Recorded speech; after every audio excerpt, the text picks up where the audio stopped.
ये overload sensor है, ये आपका 12 वोल्ट का सप्लाई है, ये 12 प्लस ये 12 माइनस। जो लोड सेल का वायर आता है वो आपको यहाँ पे डायरेक्ट लग जाएगा, रेड ग्रीन वाइट और ब्लैक। ये अर्थिंग के तार के साथ यहाँ पे आपका डायरेक्ट लगा हुआ आता है, वो आपको यहाँ पे कनेक्ट करना है।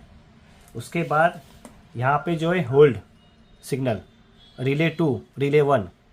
इसमें रिले 1 में आपका कॉमन NC NO ये रिले कॉन्टेक्ट है। ये जो आउटपुट है आपका, इसमें आप जो ऑटो डोर होगा तो common DO door open button का भी कनेक्शन कर सकते हैं, या फिर आपको सर्किट ब्रेक करना है तो सर्किट भी ब्रेक कर सकते हैं। अगर कंट्रोल में प्रोविज़न है तो कंट्रोल से भी इसको आप ऑपरेट कर सकते हैं। ये कंट्रोल में भी फंक्शन होता है कि जैसे ओवरलोड का फंक्शन कंट्रोल को दे दिया तो पूरा डोर ओपन रहेगा और लिफ्ट चलेगा नहीं। अगर नहीं है प्रोविज़न तो आप सर्किट ब्रेक कर सकते हैं कॉमन NC से। और एक कॉन्टेक्ट है रिले 2 जिसमें कॉमन और NO दिया है, वो आप ओवरलोड स्पीकर के लिए यूज़ कर सकते हैं, या फिर आपको कुछ और फंक्शन चाहिए तो उसके लिए यूज़ कर सकते हैं कमांड के लिए। उसके बाद ये ओल्ड सिग्नल है 110 AC 24 वोल्ट और कॉमन। ये नॉर्मली 24 वोल्ट का सिग्नल तो ऑलरेडी आपके पास सप्लाई रहता है, 12 वोल्ट और 24 वोल्ट।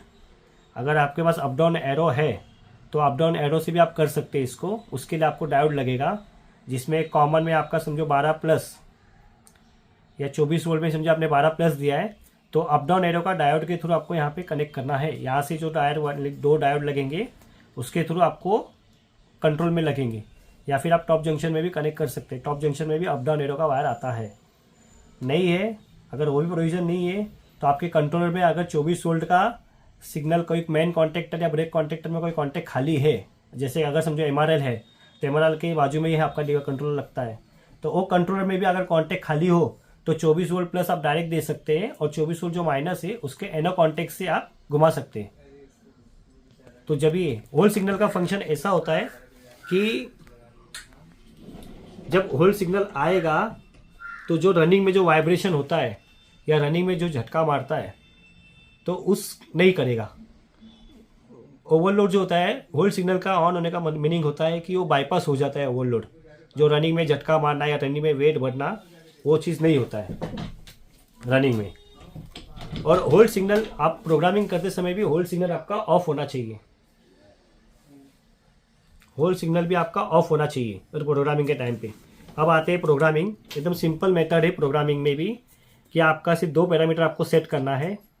जैसे कि आप M का बटन प्रेस करके रखेंगे तो 2-A आता है, ठीक है। ये पैरामीटर का यूज़ नहीं, तो उसके लिए हमको दूसरा मेन्यू में जाने के लिए फिर से M बटन प्रेस करना है। वहाँ पर आएगा 2-L, ये आपका मैनुअली ऑपरेट करना है। तो उसके बाजू में जो एरो, आड़ा एरो का जो बटन दिया है, इसको बोलते हैं एंटर बटन।